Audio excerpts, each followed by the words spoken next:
अब हम अपनी थर्ड इक्वेशन ड्राइव कर लेते हैं, जो कि है थर्ड इक्वेशन ऑफ मोशन। फिर से वही हम कंसिडर करेंगे कि कोई एक बॉडी है, उसने चलना शुरू किया है, तो यहाँ पे उसकी कोई ना कोई वेलोसिटी होगी जिसे हम कह देते हैं वी आई, और कुछ टाइम बाद वो यहाँ पे उसकी वेलोसिटी हो गई होगी वी एफ। यहाँ से लेके यहाँ तक पहुँचने में उसने कोई ना कोई टाइम लगाया होगा, कोई ना कोई डिस्टेंस कवर किया होगा और कोई ना कोई एक्सीलरेशन भी प्रोड्यूस किया होगा। ठीक है, तो इस पर हम क्या करेंगे, इस पर हम ये करेंगे कि from first equation of motion, जब भी हमने फर्स्ट इक्वेशन ड्राइव की थी, क्या है वो वी एफ इक्वल है V I plus A T. हम क्या करेंगे, इस पर स्क्वायरिंग कर देंगे, squaring both side of the above equation. अब हमें क्या करना है, बोथ साइड इस पर स्क्वायर करना है, तो स्क्वायर का मतलब हमने इस पर स्क्वायर कर दिया और ये हो गया V I plus A T और इस पर स्क्वायर। ठीक है, तो अब यहाँ पे क्या होगा कि वी एफ पर तो एक ही वैल्यू थी, हमने डायरेक्ट स्क्वायर कर दिया। अब यहाँ पे एक वी आई है प्लस ए टी, ये एक अलग ये एक वैल्यू है, ठीक है, और ये दूसरी है। अब हम इन पे अलग अलग करके तो स्क्वायर नहीं देते, ये गलत हो जाएगा।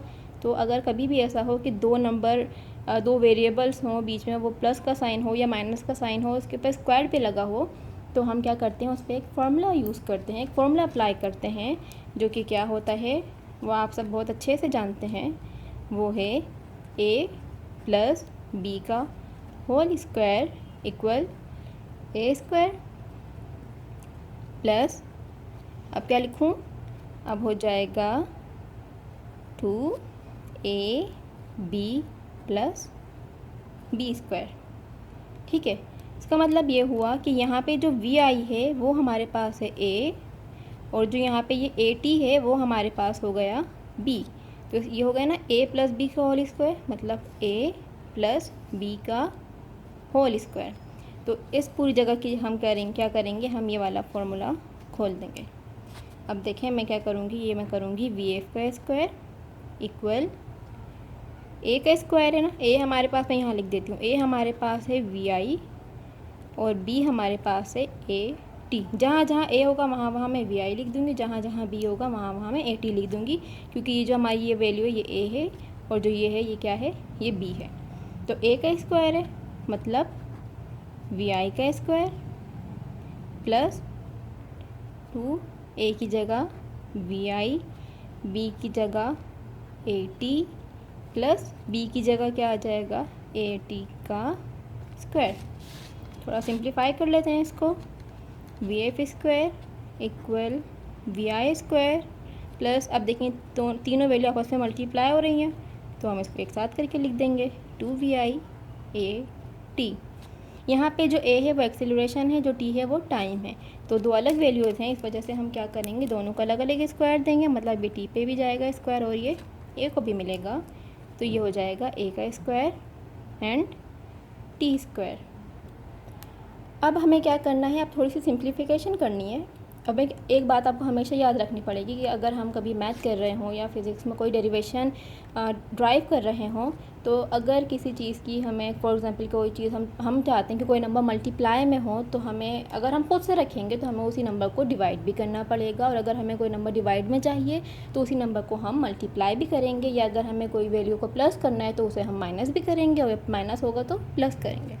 तो मैं चाहती हूँ कि यहाँ पे मुझे नीचे डिवाइड में 2 मिल जाए, ठीक है, लेकिन यहाँ है नहीं, मैं चाहती हूँ, तो अगर, क्योंकि मैं चाहती हूँ, मैं वो क्यों चाहती हूँ वो मैं आपको थोड़ी देर बाद बताऊँगी। ठीक है, तो अब मैं चाहती हूँ यहाँ 2 आ जाए डिवाइड में, तो मैं क्या करूँगी, अब मुझे वो 2 डिवाइड में चाहिए, तो उसे बैलेंस करने के लिए मल्टीप्लाई में भी करना पड़ेगा। तो ये सारा काम मैं ऐसे ही लिखती हूँ, V F square equal V I square plus 2vi A T plus, मैंने कहा था मुझे इसके डिवाइड में 2 चाहिए, ठीक है, डिवाइड में 2 चाहिए, तो इसको बैलेंस करने के लिए एक 2 मुझे ऊपर भी लिखना पड़ेगा। अगर मैं इसको कैंसिल आउट करूँगी तो यही आंसर आएगा ना जो था पहले, ए स्क्वायर टी स्क्वायर। तो जब भी हम बैलेंस करने के लिए मैथ में क्या करते हैं, अगर कोई चीज़ को डिवाइड करते हैं वो तो उसी नंबर से हमें मल्टीप्लाई भी करवाना पड़ता है ताकि वो वैल्यू बैलेंस हो जाए। अब हम क्या करेंगे, अब हम एक काम करेंगे, अब हम इन दो वैल्यू में से क्या करेंगे, कॉमन लेंगे। किन दो में से, इन दो में से। ये सब मैं क्यों कर रही हूँ थोड़ी देर में बताती हूँ आपको। इनमें हम कॉमन लेंगे, देखें ये दो वैल्यूज़ मैंने कहा इनमें हम कॉमन लेंगे, इसमें इस पर भी 2 है मल्टीप्लाई में, यहाँ भी 2 है। यहाँ पे ए है, यहाँ पे भी ए हैगा, इधर टी है, यहाँ भी टी है, तो हम क्या कर सकते हैं, इसमें से हम कॉमन ले सकते हैं। तो अब जो मैं कॉमन लेने जा रही हूँ वो है वी एफ स्क्वायर, मैंने ऐसे ही लिखा, वी आई स्क्वायर ऐसे लिखा, प्लस लिखा। अब मैं क्या लिखूँगी, जो मैंने कॉमन लिया है, मैं यहाँ सिर्फ 2 कॉमन ले रही हूँ और ए कॉमन ले रही हूँ। देखें 2 भी था इसमें, ए भी था। अब आप ये कहेंगे कि यहाँ पर टी है, यहाँ भी टी है, आप टी कॉमन क्यों नहीं ले रही? इसका जवाब भी मैं आपको थोड़ी देर में दूँगी। तो मैंने क्या किया, मैंने यहाँ से ये 2 कॉमन ले लिया, ठीक है। मैं इसको थोड़ा सा मार्क करूँ ताकि आपको याद रहे। और ये मैंने यहाँ से एक ए कॉमन ले लिया, तो क्या बचा, 2 और 1 कॉमन ले लिया, तो रिमेनिंग क्या बचा, वी आई और टी। तो मैंने लिख दिया वी आई टी, प्लस का सिंबल था, ले लिया। अब ये 2 कॉमन लिया था ना, ठीक है। अब ये देखें, इसमें से ये 2 कॉमन हो गया। एक यहाँ पे स्क्वायर है, जबकि हमने ए के लिया था, तो ये पूरा ए नहीं आया, मतलब ए के हमने बाहर ले लिया, तो अंदर एक तो बचेगा ही, क्योंकि यहाँ पे ए पे स्क्वायर था। तो यहाँ पे क्या बचेगा, ऊपर तो 2 बाहर आ गया, तो ऊपर हम लिख देंगे 1/2। फिर यहाँ पे स्क्वायर था, क्योंकि ए के हम बाहर कॉमन ले चुके हैं, अंदर बचेगा एक, मतलब सिंपल 1 और टी स्क्वायर। अब आप इसकी शक्ल देखें ज़रा, आपको ये कुछ देखी देखी सी लग रही है, क्या है, V I T plus half A T square.